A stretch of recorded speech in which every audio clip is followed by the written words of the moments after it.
Para nga sa pa-dinner natin ngayong gabi, nag-request ang aking maliit na alaga ng chicken. At ayan nga, i-steam natin to dahil paborito niya ang steamed chicken. Nabili ko nga pala ito sa supermarket dito sa amin. At ayan, pinapat dry na natin siya. Nalinis na natin siyang mabuti at natanggal na rin natin yung mga excess fats na hindi naman kailangan at mga laman loob. At pagkatapos nga nito, imamarinate natin siya sa cooking wine ng ilang oras. Kailangan kasi na ma-marinate natin siya ng mas matagal para naman sa ganun kumapit ang cooking wine sa kanya, diba? Ayan, ganyan lang. At pagkatapos nga nito, ay takpan natin siya ng cling wrap at ilalagay na natin siya sa loob ng refrigerator at babalikan natin siya mamaya. At ayun na nga guys, at dahil oras na ng pagluluto, ayan, nagpapakulo na tayo ng tubig para sa ating steamed chicken. At habang ang hinihintay natin kumulo ang ating tubig, at syempre naghihiwa naman ako ng mga kakailanganin nating sangkap para sa ating steamed chicken. Dalawa lang ang ating main ingredients para sa ating steamed chicken. Ito ay ang spring onion at ang syempre luya. Bawat employer nga pala ay may kanya-kanyang style ng kanilang pagluluto ng kanilang steamed chicken. Ako naman ganito lang, simple lang ang aking ginagawang pagluluto at okay naman ito sa aking mga amo. Hindi naman sila maselan kung ano lang, basta't may lasa lang ang aking mga lulutuin, okay na sa kanila, lalo na sa aking mga alaga. At syempre, ayun na nga, tapos na tayo maghiwa ng ating spring onion at ng ating luya. At yan, lagay natin siya muna sa isang malaking bowl at halagyan natin ng kaunting chicken powder at kaunting salt para may lasa-lasa naman siya. Syempre, halu-haluin natin siyang mabuti. At pagkatapos niyan, syempre, kailangan na natin siyang ilagay sa loob ng manok.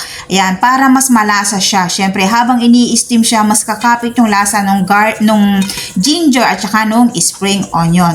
O diba, pagkayari yan, ipapasok natin yung paa ng manok doon, syempre, sa tiyan ng manok. O diba? O ayan, ganyan lang siya. Ganyan lang. O ayan, tapos na natin igayak ang ating whole chicken. At syempre, ayan nga pala, nagpapakulo pa rin tayo ng tubig.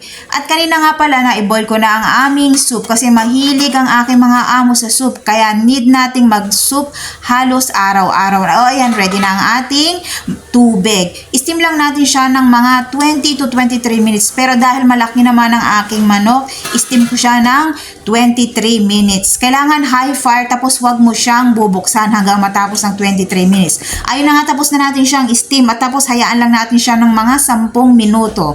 Tapos pagkatapos noon, hanguin na natin siya. At ayun na nga, ready na natin ang ating manok at kailangan na natin siyang slice kasi malapit na tayo magpa-dinner. Pangkaraniwan, alas 7 nag-uumpisang kumain ang aking mga amo. Sila lang naman, ayan, yung nga palang ulo ng manok na to ay hindi na nila kinakain, ayaw ng aking amo, pati yung paa. Pero pag nandito yung tatay ng aking amo, paborito niya yung paa ng manok, wag ko daw itapon kasi favorite niya yan. O diba? Ayan, halos matatapos na tayong maghiwa ng manok at magpapakain na tayo ng ating mga amo. O ayan, diba? Simpleng-simple lang lutuin ang ating steamed chicken. Kailangan mo lang siyang i-marinate ng 4 to 5 hours, tapos steam mo lang siya ng 23 minutes. 20 to 23 minutes, depende sa laki ng manok. Tapos high fire siya, wag mo siyang bubuksan. Tapos pagkayari naman mo siyang steam ng 20 to 23 minutes, hayaan mo lang siya sa wok ng 10 minuto. Tapos pagkatapos nun, pwede mo na siyang hiwain. O diba? Busy ang lola nyo sa kahihiwa ng manok. Para nga pala sa aking fa-dinner ngayon, nagluto lang ako ng steamed chicken. Tapos meron tayong nag-blanch lang ako ng veggies. Tapos fried rice. Kasi nag-request ang aking panganay na alaga ng fried rice. Tapos yun nga, meron tayong soup. Pangkaraniwan nga pala, 3 dish ako. Tapos meron din tayong soup. O yan na nga, tapos na tayong maghiwa ng manok. Ayan, hugas din tayo ng kamay. Syempre, importante malinis ang ating kamay.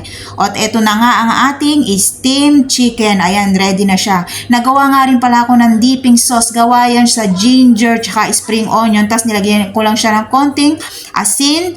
Tapos nagboil lang ako ng mainit ng mantika. Boil nga kaya mainit, 'di ba? Tapos inilagay ko yan. Yan ang kanyang pinaka dipping sauce.